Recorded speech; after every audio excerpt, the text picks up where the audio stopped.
अध्याय 1 पुनर्जन्म 1 वू वू वूआ। अंतहीन रोना उसके सिर फटने वाले दर्द से राहत नहीं दे रहा था। इतना दर्द? लेंग रूक्सू को ऐसा लग रहा था मानो वह अभी भी किसी कार से कुचली गई हो। सो नॉइजी, बहुत शोर। अभी भी अर्धचेतन लेंग रूक्स्यू झुंझलाहट में कराह उठी। मिस, आखिरकार आप जाग गईं। वू वू, तुम तो बहुत शोर मचाते हो। मैं जागना भी नहीं चाहती, लेंग रूक्सू ने अपने मन में शिकायत की। बेचैनी सहते हुए उसने अनिच्छा से अपनी आंखें खोलीं। उसके सामने पन्ना हरे रंग की मलमल की पोशाक पहने एक अपरिचित लड़की थी। लड़की का चेहरा मासूम सा दिखता था, और अगर उसके गालों से गिरने वाले आंसुओं की 2 धाराएं और लाल, सूजी हुई आंखों की जोड़ी न होती, तो वह बहुत मनमोहक होती। यह कहाँ है? क्या मुझे विमान दुर्घटना में नहीं मरना चाहिए था? लेंग रुओजू की प्रिय चचेरी बहन लेंग क्यूए निश्चित रूप से सभी को बताएगी कि उसकी विमान दुर्घटना में मृत्यु हो गई, और उसके प्यारे दादाजी निश्चित रूप से इसे ऐसे ही रहने देंगे क्योंकि उन्होंने अपना सबसे उपयोगी मोहरा खो दिया होगा और अब इसके बारे में ज्यादा कुछ नहीं कर पाएंगे। बचपन से ही लेंग क्यूईर उसे किसी भी चीज में हरा नहीं पाती थी, इसलिए उसे बहुत ईर्ष्या होती थी। उसे हमेशा लगता था कि लेंग रूक्सू ने उसकी विरासत और उसके प्यारे आदमी को चुरा लिया है। इसलिए इस बार उसने विमान में बम रखने के लिए पायलट को रिश्वत दी। आप कौन हैं? यह जगह कहाँ है? लेंग रूक्स्यू ने कमजोर तरीके से पूछा। याद, तुम मेरी युवा मिस हो। मैं आपकी नौकरानी हूँ, कुई झू। याद, क्या आप अब कुई झू को नहीं पहचानते? वो, यह सब मेरी गलती है। मैंने मिस को सभी बुरे लोगों से नहीं बचाया। लेंग रूक्स्यू को जागता देख कुईझू की उत्तेजना तुरंत निराशा की एक नई लहर से खत्म हो गई जब उसे एहसास हुआ कि उसकी युवा मिस अब उसे नहीं पहचान सकती है। रुको, रोना बंद करो। यह जगह कहाँ है? सभी के रोने से लेंग रुओजू को थोड़ी झुंझलाहट महसूस हो रही थी। ओह मिस, यह आपका घर है। यह जनरल की हवेली है। कुईझू ने अभी भी रोते हुए उत्तर दिया। वह बहुत चिंतित थी। उसकी युवा मिस उसके रोने को लेकर इतनी पागल क्यों थी? मेरा घर। लेंग रुओजू ने अपना सिर झुकाया और अच्छी तरह से सुसज्जित कमरे के चारों ओर देखा। सारा फर्नीचर लकड़ी से बना था, और उनमें से कई तो बहुमूल्य ऐतिहासिक कलाकृतियों की तरह दिखते थे, और नौकरानी की पोशाक प्राचीन काल की लग रही थी। लेकिन क्या उसे मरना नहीं चाहिए था? कुईझू, मुझे लगता है कि मैंने अपनी याददाश्त खो दी है। लेंग रुओजू ने असहाय होकर आह भरी। इससे पहले कि वह समझ पाती कि क्या हो रहा है, वह सिर्फ यह दिखावा करेगी कि उसकी याददाश्त चली गई है। ओह, मेरी बेचारी युवा मिस। कुईझू, इस शहर को क्या कहा जाता है? और मेरा नाम क्या है? आप लेंग रूक्सू है, मिस। आप पूर्वी लैगून साम्राज्य के प्रमुख जनरल की पोती है। हम साम्राज्य की राजधानी फीनिक्स शहर में है। मिस, आप 3 दिनों तक कोमा में थीं, और अब आपको मेरी याद भी नहीं आती। तो इस युवा मिस का नाम लेंग रुओक्सू भी है, और वह कोमा में भी पड़ गई। कैसा संयोग है! लेंग रुओजू के पास और भी अधिक प्रश्न थे, लेकिन उसने अपना संयम बनाए रखा। मैं कोमा में पड़ गया। क्या हुआ? इसमें कोई आश्चर्य नहीं कि उसे ऐसा महसूस हो रहा था मानो उसका सिर किसी भी क्षण फट जाएगा। यह कुख्यात 7वां राजकुमार और जू नायर, वह गंदी महिला है। उन्होंने आपको चोट पहुंचाई, और कुईझू आपकी रक्षा भी नहीं कर सके। कुईझू आत्मग्लानि में डूबी हुई थी, और उसकी आंखों में फिर से आंसू आ रहे थे। मिस जाग गई। जैसे ही लेंग रुओजू मासूम कुईझू से अधिक जानकारी प्राप्त करना जारी रखना चाहती थी, काले रंग की एक लंबी युवा महिला अंदर आई। उसका सुंदर चेहरा भी चिंता से भरा था, लेकिन वह बहुत बड़ी थी और बहुत शांत थी। यह कौन है? एक और नौकरानी, लेकिन वह इतनी सुंदर है कि उसे एक बड़े परिवार की बेटी समझने की भूल हो जाती है। बहन लूताओ। मिस की याददाश्त चली गई, और वह अब हमें पहचान नहीं पाती। वू वू, याद। लूताओ ने चिंता के साथ लेंग रूक्सू को देखा, लेकिन फिर वह अचानक फूट पड़ी और जोर से बोली, मिस, डरो मत। लूताओ उस गंदी महिला को अब तुम्हें धमकाने नहीं देगा। लूताओ निश्चित रूप से आपकी रक्षा करेगा और ऐसा दोबारा नहीं होने देगा। तो आपको लूताओ कहा जाता है? लेंग रुक्सू ने लू ताओ को अपनी चमकीली आंखों से देखा। दिलचस्प लड़की। उस सारी सुंदरता के पीछे छिपी एक उग्र लड़की। मिस, आपने अभी क्या कहा? लू ताओ की आंखें अविश्वास से चौड़ी हो गईं। मैंने आपसे पूछा कि क्या आपका नाम लू ताओ है। लेंग रुओजू ने थोड़ी नाराजगी व्यक्त की। ओह, याद। आप ठीक हो गए हैं। यह आश्चर्यजनक है। लू ताओ बता सकती है कि उसकी युवा मिस, भ्रमित होने के बावजूद, सतर्क दिखती थी और धारा प्रवाह बोल भी सकती थी। उसकी युवा मिस जन्म से ही हमेशा बौद्धिक रूप से अक्षम थी। वह अब भी याद कर सकती है कि जब उसने पहली बार उन्हें उनके नाम सिखाने की कोशिश की थी, तो उसकी युवा मिस को याद रखने में कई साल लग गए। इसलिए इस बदलाव को देखकर वह अपनी उत्तेजना को रोक नहीं सकी।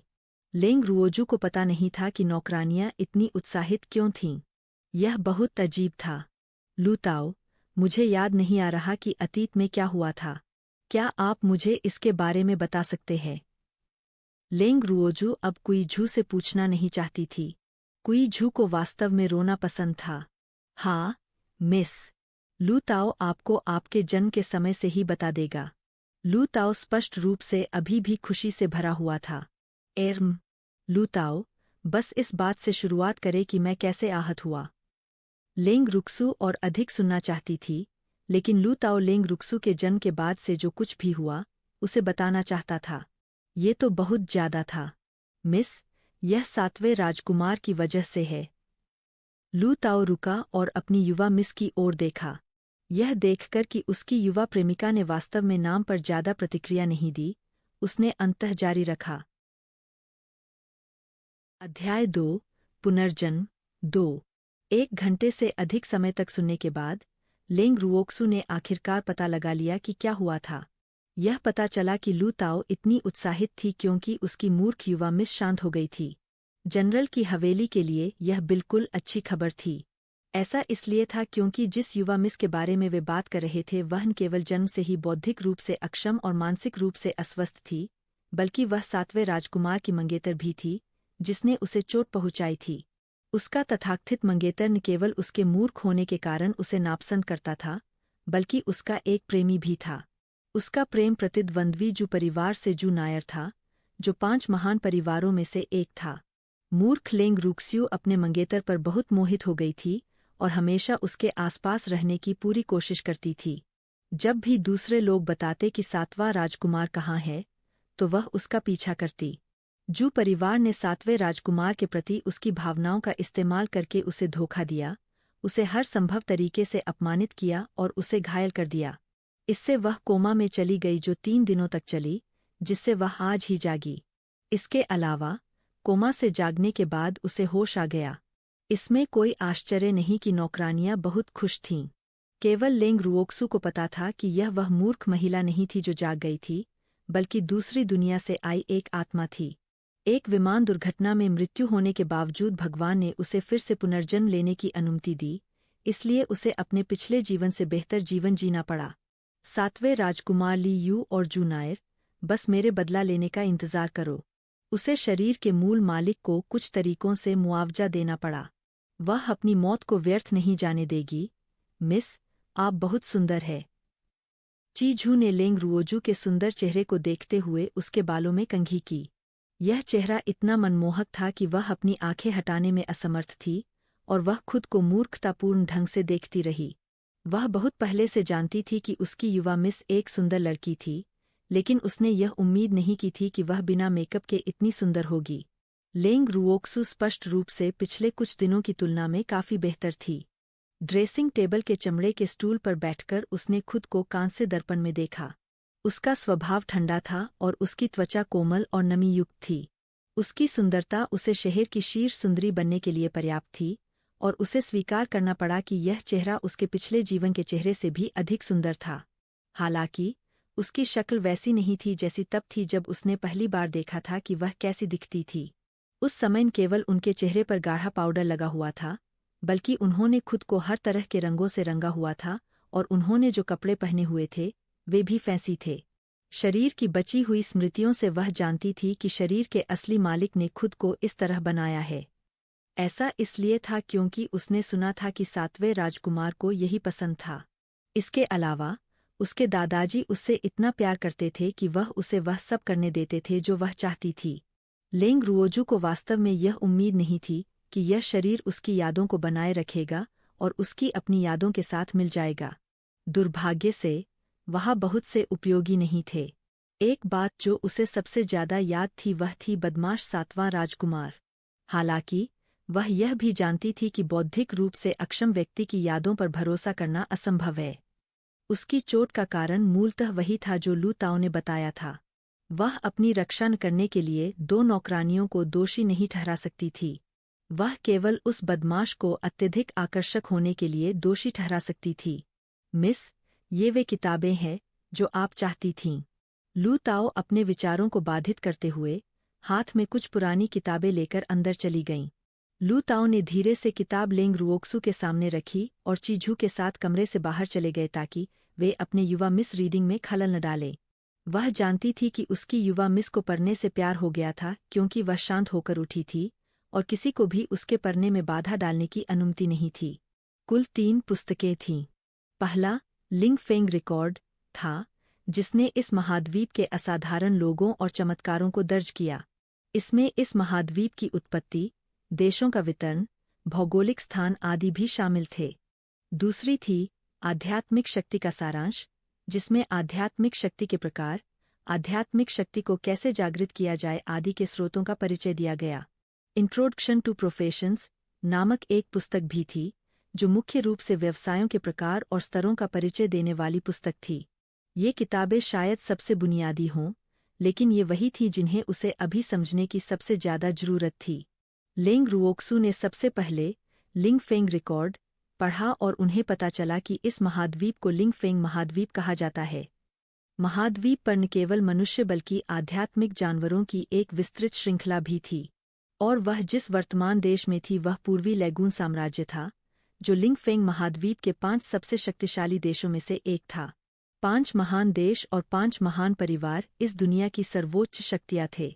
इस संसार में लोग बलवानों की प्रशंसा करते थे और केवल बलवानों का ही अन्य लोग सम्मान करते थे। यहाँ तक कि जिनकी वंशावली अच्छी थी लेकिन वे कमजोर थे, उन्हें भी किनारे कर दिया जाएगा। मूर्ख लेंग रुक्स्यू इसका सबसे अच्छा उदाहरण था। उसकी पृष्ठभूमि कुलीन थी, लेकिन क्योंकि वह मूर्ख थी, इसलिए पूर्वी लैगून साम्राज्य के सामान्य नागरिक भी उसे नीची दृष्टि से देखते थे। लेंग रुओजू अपनी वर्तमान दुर्दशा से खुश थी। वह ऐसी इंसान बनकर नहीं रहना चाहती थी जिसे धमकाया जाता हो और बकवास की तरह डांटा जाता हो। वह 9 स्वर्गों से ऊपर उठने वाली एक शक्तिपुंज बनने जा रही थी। वह किसी की दया पर निर्भर नहीं होगी। इंट्रोडक्शन टू प्रोफेशंस ने बताया कि दुनिया का सबसे सम्मानित और शक्तिशाली पेशा अध्यात्मवादी था, जबकि कीमियागर, शिल्पकार और पशु प्रशिक्षक समान रूप से प्रतिष्ठित स्थिति में थे, लेकिन ऊंची सीमा के कारण लोगों द्वारा उनकी प्रशंसा नहीं की जाती थी। इसलिए अध्यात्मवादियों को सबसे लोकप्रिय पेशा कहा जा सकता है, लेकिन हर कोई उच्च कोटि का अध्यात्मवादी नहीं बन सकता। अध्यात्मवादी बनने के लिए पहली शर्त आध्यात्मिक शक्ति का जागरण था, और अध्यात्मवादी बनने के लिए सफलतापूर्वक जागृत होने में सक्षम होना संभवतः आबादी का केवल 1000वां हिस्सा था। कीमियागर, शिल्पकार और पशु प्रशिक्षक बनने के लिए अध्यात्मवादी बनना भी बुनियादी आवश्यकताओं में से एक था। इससे अध्यात्मवादियों का महत्व पता चला। इस शरीर का पूर्व स्वामी मूर्ख था और उसमें कभी भी आध्यात्मिक शक्ति जागृत नहीं हुई थी। लेंग रुओजू को यकीन नहीं था कि उसके पास आध्यात्मिक शक्ति विकसित करने की योग्यता है या नहीं। इसके अलावा आध्यात्मिक शक्ति जागृति के लिए सर्वोत्तम आयु 5 से 10 वर्ष के बीच थी। वह इस वर्ष पहले ही 15 वर्ष की हो चुकी थी और उसे नहीं पता था कि उसके जागने का कोई मौका है या नहीं, लेकिन उसे कोशिश करनी थी कि वह जाग सकती है या नहीं। वह कभी भी आसानी से हार मानने वाली व्यक्ति नहीं थी। यह कहने की जरूरत नहीं थी कि पावरहाउस बनने के लिए यह उसकी पहली परीक्षा थी। लेंग रुओक्सू ने आध्यात्मिक शक्ति का सारांश में वर्णित सामग्री को ध्यान से पढ़ा, विशेष रूप से आध्यात्मिक शक्ति जागरण के बारे में महत्वपूर्ण भाग। आध्यात्मिक शक्ति जागरण को कंठस्थ करने के बाद उसने इसे क्रियान्वित करने का निर्णय लिया। लू ताओ। याद। लू ताओ ने महिला को उसे बुलाते हुए सुना और दरवाजे के बाहर से जवाब दिया। उसने दरवाजा खोला अपने कदम धीमे किए और धीरे से अंदर चली गई। लू ताओ, मैं आध्यात्मिक शक्ति जागरण का प्रयास करना चाहता हूँ। याद रखें, किसी को भी मुझे परेशान करने की अनुमति न दें। लेंग रुओजू ने अपनी खूबसूरत आंखें थोड़ी ऊपर उठाईं और आदेश दिया, मिस। लू ताओ ने कुछ कहना चाहते हुए अपना मुंह थोड़ा खोला लेकिन खुद को रोक लिया। वास्तव में वह मूल रूप से उसे आध्यात्मिक जागृति शुरू करने से पहले जनरल के लौटने की प्रतीक्षा करने के लिए राजी करना चाहती थी। उसकी युवा प्रेमिका पहले से ही 15 साल की थी और लिंगफेंग महाद्वीप पर किसी के लिए 15 साल की उम्र में सफल आध्यात्मिक जागृति पूरी करने की कोई मिसाल नहीं थी। वह खतरे से डरती थी, लेकिन अपनी युवा मिस के साथ कई दिनों तक रहने के बाद उसे पता चला कि उसकी युवा मिस में पावर हाउस बनने की तीव्र इच्छा थी। वह जानती थी कि उसकी युवा मिस एक बार निर्णय लेने के बाद अपना मन नहीं बदलेगी। उसकी युवा कुमारी के शब्दों में, वह कैसे जान सकती थी कि यदि उसने प्रयास नहीं किया तो वह सफल नहीं होगी। इसके अलावा, यदि उसमें प्रयास करने का साहस नहीं है, तो वह एक पावर हाउस कैसे बन सकती है। लू ताओ को पता था कि उसकी युवा मिस सही थी, इसलिए उसने इसके बारे में सोचने के बाद उसे मना करने की कोशिश नहीं की। अध्याय 3, आध्यात्मिक शक्ति का जागरण। मिस, चिंता मत करो। यह नौकर जानता है कि क्या करना है। लू ताओ ने दरवाजा बंद किया और कमरे से बाहर निकल गया। लेंग रुओजू लू ताओ के प्रदर्शन से बहुत संतुष्ट है। वह एक नौकरानी हो सकती है, लेकिन वह अपनी जगह जानती है और आगे बढ़ना और पीछे हटना जानती है। वह पढ़ाने योग्य व्यक्ति थी। इसके अलावा उसे हमेशा ऐसे अधीनस्थ पसंद थे। वास्तव में लू ताओ शायद उसके साथ वैसा ही व्यवहार कर रही होगी जैसा उसने सिली रूक्सू के साथ किया था, लेकिन वह इसके लिए उसे दोषी नहीं ठहराएगी। वह देख सकती थी कि दोनों नौकरानियां वास्तव में सिली रूक्सू की देखभाल करती थी और उन्हें लगातार डर रहता था कि वह घायल हो जाएगी, इसलिए वे कभी-कभी और अधिक करती थीं। हालांकि ऐसा इसलिए था क्योंकि आखिरकार वे वफादार थे। इस प्रकार वह उन्हें यह जानने का अवसर देगी कि उन्हें पहले मूर्ख रूक्स्यू की तरह उसके साथ व्यवहार करने की आवश्यकता नहीं थी। यह सबसे अच्छा होगा यदि वे स्वयं जाग सकें और उसके द्वारा उपयोग किए जा सकें। ऐसा लग रहा था कि लू ताओ को एहसास हो गया था कि क्या हो रहा था, लेकिन चीजू को कुछ समायोजन की आवश्यकता हो सकती है, क्योंकि वह बहुत शुद्ध थी। लेंग रूक्सू ने विधि को फिर से देखा और स्मरणीय मंत्र की पुष्टि की ताकि वह कोई गलती न करे। फिर वह कालीन पर पालथी मारकर बैठ गई और जागरण शुरू किया। उसने अपनी आंखें बंद कर ली और अपने शरीर में आध्यात्मिक ऊर्जा को देखते और महसूस करते हुए स्मृति मंत्र के साथ चुपचाप ध्यान किया। छोटी, पारदर्शी, धागे जैसी आध्यात्मिक ऊर्जा ने छोटे छोटे समूह बनाए। यह हर किसी के शरीर में निहित आध्यात्मिक ऊर्जा थी, रंगहीन और पारदर्शी। लेकिन यह केवल शरीर में ही रह सकता था और इसका उपयोग नहीं किया जा सकता था। हालांकि यह इस आध्यात्मिक ऊर्जा के अस्तित्व के कारण ही था कि इस दुनिया में लोगों का जीवनकाल उनके पिछले जीवन के लोगों के जीवनकाल से कहीं अधिक लंबा था।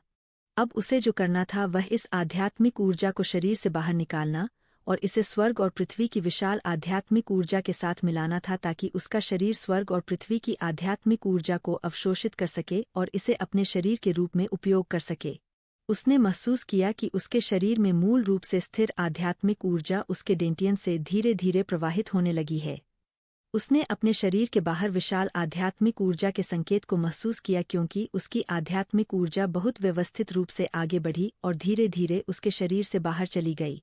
वह जानती थी कि यह आध्यात्मिक ऊर्जा प्राप्त करने की कुंजी है और कोई गलती नहीं की जा सकती, इसलिए उसने धैर्यपूर्वक प्रतीक्षा की। लंबे समय के बाद लेंग रुओजू ने अपनी खूबसूरत आंखें खोलीं। उसकी आंखों में चमक बह रही थी और उसका पूरा व्यक्तित्व अधिक आध्यात्मिक महसूस हो रहा था। वह खुद को पहले से अलग महसूस कर सकती है, इसलिए इसे सफलता ही माना जाना चाहिए, है ना? लेंग रुओजू यह सोचने में मदद नहीं कर सकती थी, लेकिन वह निश्चित नहीं थी। आखिरकार उसने अपनी आंखों से किसी को जागते हुए नहीं देखा था। उसने नीचे देखा और पाया कि उसके डेंटियन में अब रंगहीन और पारदर्शी क्लस्टर नहीं बल्कि मुट्ठी के आकार की रंगीन रोशनी की गेंद थी। इसका क्या मतलब है? लेंग रुओक्सू स्तब्ध हुए बिना नहीं रह सके। यह लू ताओ और किताब में कही गई बातों से अलग क्यों है? पुस्तक में इस स्थिति का उल्लेख नहीं किया गया था, लेकिन यह एक सफलता प्रतीत होती है, भले ही यह मेरी जानकारी से थोड़ा अलग है। लेंग रुओक्सू ने फिर से अपनी आंखें बंद कर ली और स्वर्ग और पृथ्वी की आध्यात्मिक ऊर्जा को अवशोषित करने के लिए तैयार हो गईं। जागृति के बाद शरीर स्वर्ग और पृथ्वी की आध्यात्मिक ऊर्जा को अपने आप अवशोषित करने और उसे डेंटियन में संग्रहित करने में सक्षम होगा। पर्याप्त आध्यात्मिक ऊर्जा संग्रहित करने के बाद वह आगे बढ़ने और अगले चरण में प्रवेश करने में सक्षम होगी। अवस्था जितनी ऊंची होगी, आगे बढ़ने के लिए उतनी ही अधिक आध्यात्मिक ऊर्जा की आवश्यकता होगी। इसी प्रकार जितनी ऊंची अवस्था होगी, उतनी ही अधिक आध्यात्मिक ऊर्जा संग्रहित की जा सकेगी। इसके अलावा उच्चस्तरीय तकनीकों के लिए अधिक आध्यात्मिक ऊर्जा की आवश्यकता होगी। जैसे ही लेंग रुओजू ने अपनी आंखें बंद की और आध्यात्मिक ऊर्जा को अवशोषित करना शुरू किया, उसने देखा कि सभी दिशाओं से आध्यात्मिक ऊर्जा की अधिक धारें उसकी ओर आ रही है, जो उसके शरीर में घुसने के लिए दौड़ रही है, और वह स्वयं आध्यात्मिक शक्ति के एक विशाल क्षेत्र से घिरी हुई थी। अगर अब कोई भी इसे देखने के लिए यहाँ होता, तो वह मौत से डर जाता। कोई इस तरह से आध्यात्मिक शक्ति को कैसे अवशोषित कर सकता है? बहन लूताओ, मिस अभी तक सामने क्यों नहीं आई? कुई झू का नाजुक चेहरा चिंता से भरा था। 2 दिन हो गए थे और उसे नहीं पता था कि उसकी युवा मिस के साथ क्या हो रहा था। ची झू, मिस सफल होंगी। हमें मिस पर भरोसा रखना चाहिए। लू ताओ शांत दिख रही थी, लेकिन वह घबराई हुई भी थी। जुएर, मेरी प्यारी जुएर कहाँ है? जब 2 छोटी नौकरानियों ने आंगन के बाहर से आ रही तेज आवाज सुनी, तो उन्होंने एक दूसरे पर नजर डाली और उनके दिल कांप उठे। हम मर गए, हम मर गए। पुराना मास्टर वापस आ गया है। जैसे ही वे इस बात पर विचार कर रहे थे कि बूढ़े मालिक को उनका उत्तर क्या होना चाहिए, वह लंबा व्यक्तित्व उनके सामने खड़ा हो गया। दोनों ने एक दूसरे की ओर देखा और उनके युवा और खूबसूरत चेहरों पर एक कुटिल मुस्कान आ गई। अफसोस, बूढ़े मालिक का अपनी युवा प्रेमिका के प्रति प्रेम की सीमा को देखते हुए, अगर उसे पता चलता कि उसने इतना खतरनाक काम किया है और वे नहीं जानते कि अंदर की मौजूदा स्थिति क्या है, तो बूढ़ा मालिक पागल हो जाता। इसके अलावा पूरे देश में बूढ़े मास्टर को कोई नहीं रोक सकता था अगर वह सचमुच पागल हो जाए और अपने सबसे अच्छे दोस्त को छोड़कर अपनी पूरी ताकत लगा दे। तुम दोनों अपनी छोटी बेटी की देखभाल करने के बजाय बाहर क्यों खड़े हो? क्या तुम आलसी हो रहे हो? जनरल लेंग क्विंगटियन ने बड़ी नाराजगी के साथ कहा। जैसे ही वह जनरल की हवेली में लौटा, उसने अपनी बहुमूल्य पोती को देखने की जल्दबाजी की। उन्होंने अपनी पोती की देखभाल के लिए 2 नौकरानियों को बुलाया, लेकिन वास्तव में उन्होंने उसे घायल होने दिया। जब उसे खबर मिली तो वह तुरंत वापस चला गया, एक पल भी देर करने की हिम्मत नहीं कर रहा था। हालांकि जब उसने इन 2 लड़कियों को, जिन्हें उसने सावधानी से चुना था, जुएर के कमरे के बाहर घबराते हुए देखा, तो उसका गुस्सा तुरंत सामने आ गया। हम्फ, मैं उनसे निपट लेता अगर मुझे सड़क पर यह खबर नहीं मिली होती कि मेरी पोती पहले ही कोमा से जाग चुकी है। बूढ़े मालिक, वह मिस ही थी जिसने हम नौकरों को बाहर रहने के लिए कहा था। मिस ने कहा कि किसी को भी उसे परेशान करने की अनुमति नहीं है।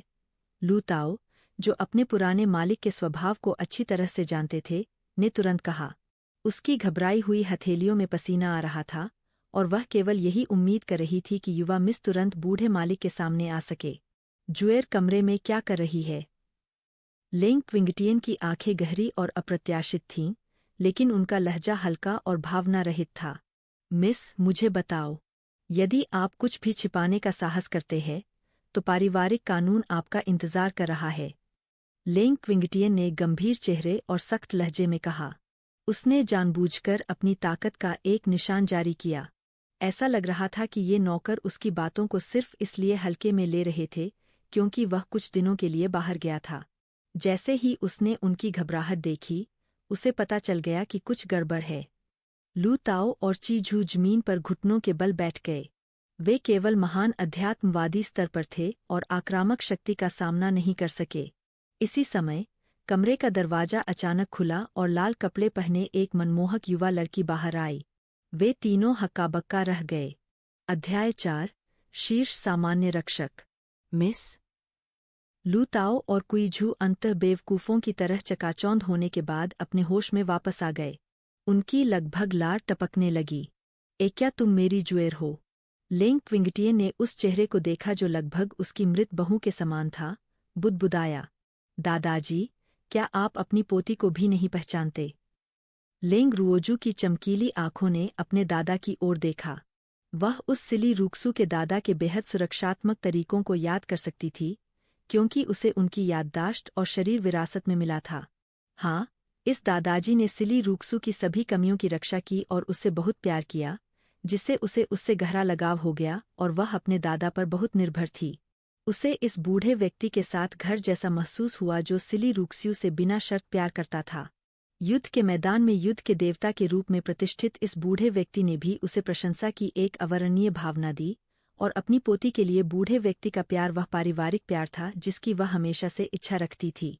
यही कारण है कि उसने उनसे मिलने से पहले इस दादाजी को अपने जैसा मानने का फैसला किया था। उसे साक्षात देखकर उसकी सोच और भी मजबूत हो गई। यह दादाजी पूर्वी लैगून साम्राज्य के प्रसिद्ध युद्ध देवता थे, जो आध्यात्मिक संप्रभुता के चरम पर एक शक्ति केंद्र थे। वह अनगिनत लोगों द्वारा पूजित एक आदर्श व्यक्ति थे। हालांकि यह बूढ़ा आदमी, उसके दादा, उसके सामने अस्तव्यस्त थे। उनका चेहरा ठूंठ से भरा हुआ था, उनके कपड़े धूल से सने हुए थे। यदि उन्हें साम्राज्य के शीर्ष जनरल के रूप में पेश किया जाता तो कोई भी इस पर विश्वास नहीं करता। हा, यह बहुत अच्छा है। मेरा बच्चा जुएर वास्तव में स्पष्ट दिमाग वाला है। दादाजी बहुत खुश है। आओ, दादाजी को अच्छी तरह देखने दो। लेंग क्विंगटियन का थका हुआ चेहरा चमक उठा। उसकी बीमारी ठीक हो गई और आखिरकार वह उसके मृत बेटे और बहू की बेटी बनने के योग्य हो गई। दादाजी, आप इतने दिनों की यात्रा के बाद थक गए होंगे। अच्छा आराम करें और रात को अच्छी नींद लें। पोती नहीं भागेगी। जब आप ठीक हो जाएंगे तो पोती मुझे जी भरकर देखने देगी। लेंग रुओजू के बेहद खूबसूरत चेहरे पर गुलाबी होंठ थोड़ा विद्रोही ढंग से उभरे। दादाजी थके नहीं है। दादाजी खुश है। लेंग क्विंगटियन का चेहरा उसकी खुशी को छिपा नहीं सका। अब जब उसने अपनी पोती को अपनी आंखों से देखा, तो उसे पता चला कि वह कोई सपना नहीं देख रहा था और उसकी कई वर्षों की इच्छा आखिरकार पूरी हो गई। फिर दादाजी को कम से कम नहाना होगा और कपड़े बदलने होंगे। लेंग रुओक्सू ने अपने होठों पर मुस्कान के साथ कहा। उसकी चमकदार आंखें चमक रही थीं और उसने शरारती ढंग से कहा, हाँ, मुझे नहाना है। मेरे गंदे शरीर को देखो। जुएर, दादाजी की प्रतीक्षा करें। उसके बाद वह गायब हो गया। याद लू ताओ और कुई झू उत्साहित थे। उसके चारों ओर आध्यात्मिक ऊर्जा देखकर वे समझ गए कि वह सफलतापूर्वक जागृत हो गई है। आप घुटनों के बल क्या कर रहे हैं? उठना। लेंग रुओजू ने उन दो नौकरानियों पर नजर डाली जो अभी भी घुटनों के बल बैठी थी और उन्होंने एक पतली जेड उंगली फैला दी। उसकी उंगलियों से आध्यात्मिक ऊर्जा का एक झोंका निकला और चांदी सफेद आध्यात्मिक ऊर्जा धीरे धीरे उसकी पतली उंगलियों के चारों ओर घूम गई। चांदी जैसा सफेद, महान अध्यात्मवादी, कुई झू ने आश्चर्य से कहा। लू ताओ अपेक्षाकृत शांत थे, लेकिन वे दोनों लंबे समय तक अवाक थे। 2 दिन पहले युवा मिस के पास कोई आध्यात्मिक शक्ति नहीं थी, लेकिन आज वह एक महान अध्यात्मवादी बनने के लिए जाग गई थी। यह किस प्रकार की आश्चर्यजनक क्षमता थी? युवा मिस की तुलना में क्या उन तथाकथित प्रतिभाओं को जीनियस कहा जा सकता है?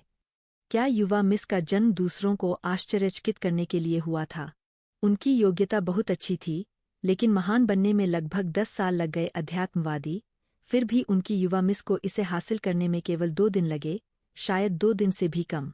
जुएर, लेंग क्विंगटियन तरोताजा होने के बाद तेजी से अंदर चले गए, लेकिन उन्हें लगा कि कमरे का माहौल थोड़ा अजीब हो गया है। क्या हुआ? जुएर, आप एक महान अध्यात्मवादी बन गए हैं। लेंग क्विंगटियन आश्चर्यचकित थे। वास्तव में उसके साधना स्तर के साथ उसके स्तर को देखना कठिन नहीं था। जैसा कि कहा जाता है, कोई भी चिंता से अंधा हो जाएगा। उसका दिमाग जुएर की स्वस्थ चेतना पर था, इसलिए उसने वास्तव में जुएर के साधना स्तर पर ध्यान नहीं दिया था। आखिरकार कौन कल्पना कर सकता था कि एक व्यक्ति जो अभी अभी स्पष्टवादी बना है, वह अचानक एक महान अध्यात्मवादी बन जाएगा। लेंग क्विंगटियन का चेहरा अचानक बदल गया, जैसे उसने कुछ सोचा हो। कब की बात है ये? तुम्हारी हिम्मत कैसे हुई इसे मुझसे छुपाने की? तुम्हें ऐसा करने का साहस किसने दिया? गार्डो, आओ और उन्हें मेरे निपटारे की प्रतीक्षा करने के लिए बंद कर दो। लेंग क्विंगटियन ने दरवाजे पर गार्ड को आदेश देते हुए गुस्से वाले चेहरे के साथ लूताओ और कुइझू की ओर इशारा किया। जब जुएर घायल हो गया तो उसके पास उन्हें दंडित करने का समय नहीं था। इतने महत्वपूर्ण मुद्दे को उनसे छुपाने की उनकी हिम्मत कैसे हुई? दादाजी, यह उनकी गलती नहीं है। मैं अपनी आध्यात्मिक शक्ति को जागृत करना चाहता था। आप पहले बाहर जाइए। लेंग रुओजू ने उस पर अपना रास्ता घुमाया और 2 नौकरानियों को बचाने के लिए लेंग क्विंगटियन की एक बाह को खींच लिया। जुएर, दादाजी, मेरी आध्यात्मिक शक्ति जागृत हो गई है और अब मैं एक महान अध्यात्मवादी हूँ। क्या दादाजी दुखी है? लेंग रुओजू ने धीरे से फुसफुसाकर उसे सहलाया। मूर्ख लड़की। बेशक, दादाजी खुश है। लेकिन क्या होगा अगर जागने के दौरान कोई खतरा हो जब दादाजी आपके साथ न हो? उस स्थिति में दादाजी आपको बचा नहीं पाएंगे। दादाजी बस यही चाहते हैं कि आप सुरक्षित रहें। क्या आप चाहते हैं कि दादाजी चिंता से मर जाए? इसके बारे में सोचने के बाद लेंग क्विंगटियन का चेहरा फिर से सख्त हो गया। दादाजी, मेरे प्यारे दादाजी, आप चिंता से अंधे हो गए हैं। मैं जानता हूं कि जीवन को खतरे में डालने वाली कोई जागृति नहीं है। आप, एक आध्यात्मिक संप्रभु, को कोई अंदाजा कैसे हो सकता है? लेंग रुओजू ने हल्की मुस्कान के साथ कहा। असफलता से फिर भी शरीर को कुछ नुकसान होगा, लेकिन यह जीवन के लिए खतरा नहीं होगा। लू ताओ ने जागृति का प्रयास करने की योजना बनाने से पहले ही उसे बता दिया था। इसका जिक्र किताब में भी था, इसलिए वह यह जानती थी, लेकिन फिर भी उसने कोशिश करने का फैसला किया। आखिरकार, जब आप मजबूत बनेंगे तभी आपका भाग्य आपके अपने हाथों में होगा। तुम मूर्ख लड़की। लेंग क्विंगटियन ने जानबूझकर चिल्लाया, लेकिन वह स्पष्ट रूप से अब इतना क्रोधित नहीं था। आइए, दादाजी को बताए कि आप कब जागे और आप एक महान अध्यात्मवादी कैसे बने। लेंग क्विंगटियन को भी पता था कि वह थोड़ा फंस गया था। मैं कल जागा, लेंग रुओजू ने उत्तर दिया। और आज आप एक महान अध्यात्मवादी बन गए। लेंग क्विंगटियन का चेहरा प्रश्न चिन्हों से भरा था। इतनी गति। खैर, मैंने कल जागने के बाद आध्यात्मिक शक्ति को अवशोषित करना शुरू कर दिया था, और आज जब मैं उठा तो मैं पहले से ही एक महान अध्यात्मवादी था। लेंग रुओजू को उम्मीद नहीं थी कि इस शरीर की योग्यता इतनी अद्भुत होगी। जहाँ तक वह जानती थी, सर्वोत्तम योग्यता वाले एक प्रतिभाशाली व्यक्ति को भी सबसे बुनियादी आध्यात्मिक अभ्यासी से अध्यात्मवादी बनने में लगभग 1.5 से 2 साल लगेंगे, और एक महान अध्यात्मवादी बनने में लगभग 5 से 6 साल लगेंगे। कम योग्यता वाले लोगों को अधिक समय लगेगा। लू ताओ और चीझू में ऊपरी मध्यम योग्यता थी, और उन्हें महान अध्यात्मवादी बनने के लिए अभ्यास करने में लगभग 8 साल लगे। मैंने कभी नहीं सोचा था कि मेरी अनमोल पोती इतनी अद्भुत प्रतिभाशाली थी। हा, यह बहुत बढ़िया है।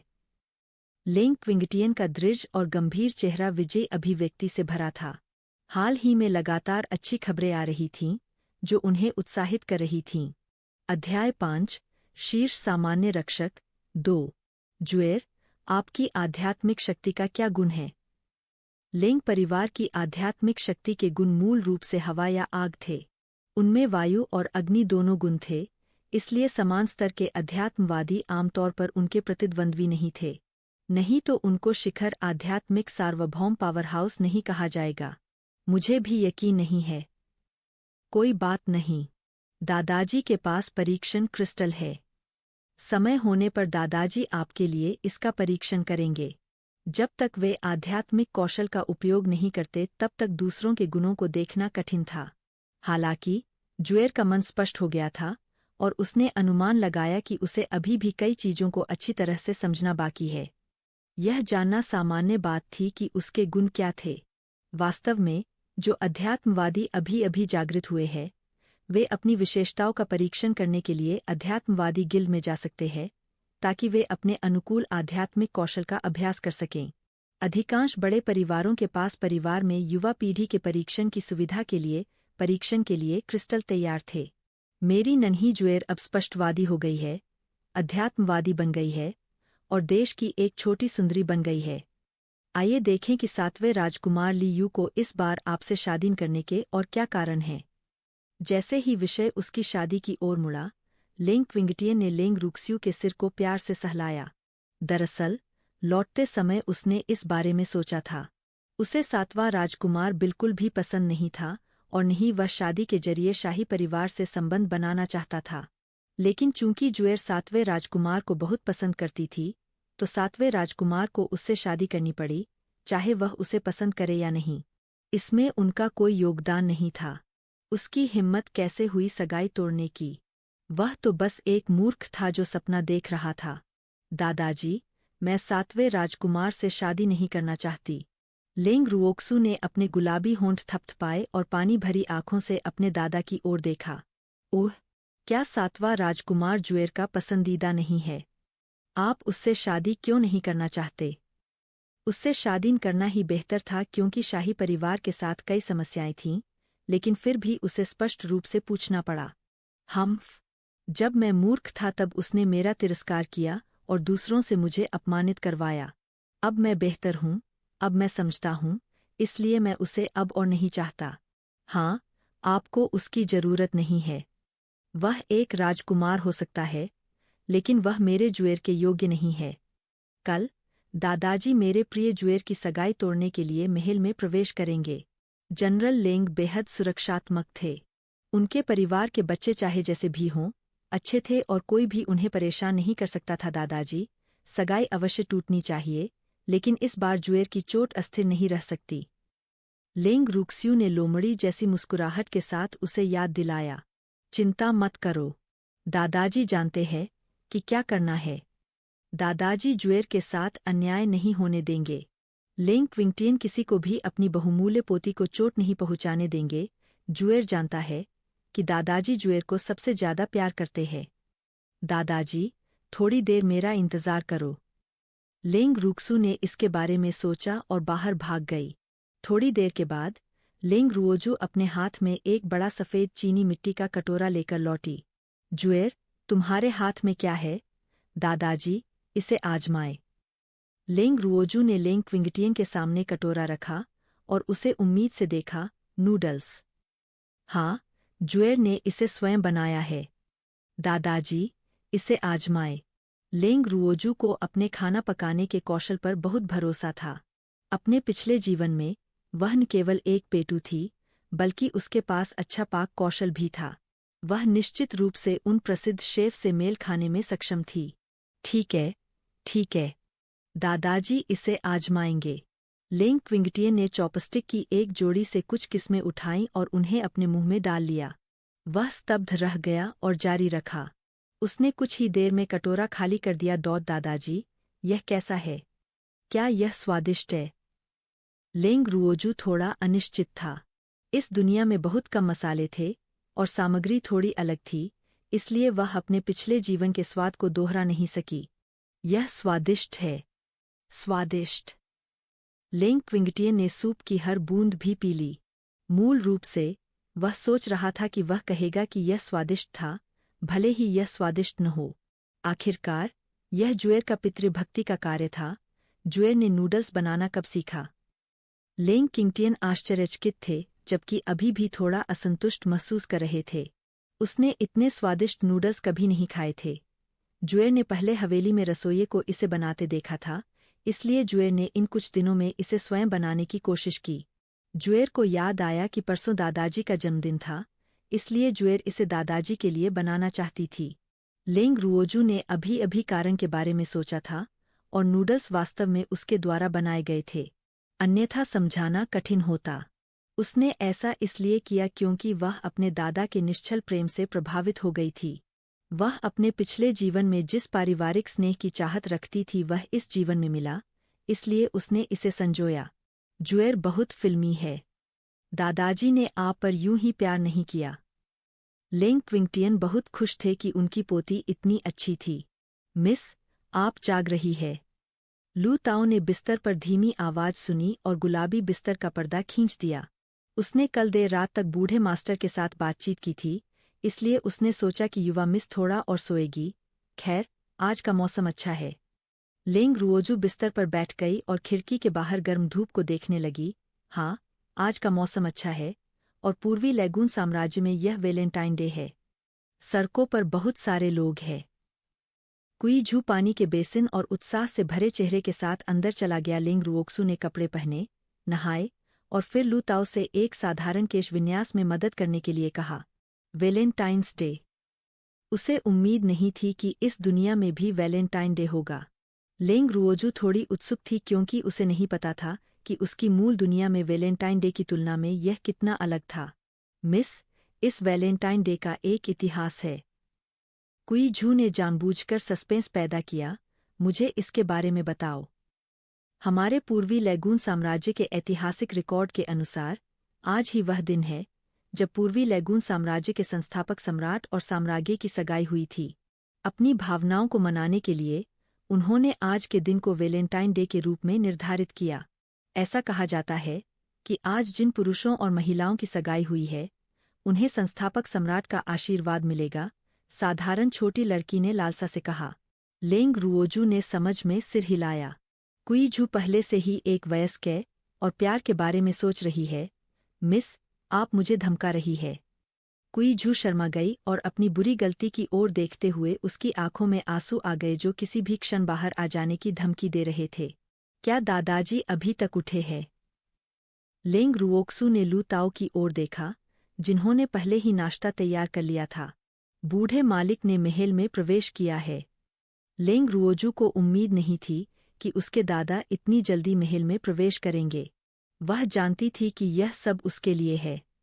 वह बहुत प्रभावित हुई और उसे इतनी खुशी हुई कि उसके एक दादा थे जो उसके साथ एक राजकुमारी की तरह व्यवहार करते थे और उससे बिना शर्त प्यार करते थे। कुई झू, बैठो और खाओ। लेंग रुओजू ने देखा कि कुई झू अभी भी खड़ा है, जबकि लू ताओ पहले से ही बैठा हुआ था। कुई झू अभी भी उसे अतुलनीय नाराजगी भरी नज़र से देख रही थी। लेंग रुओजू इस साधारण बच्चे को मजाकिया समझने से खुद को नहीं रोक सकीं।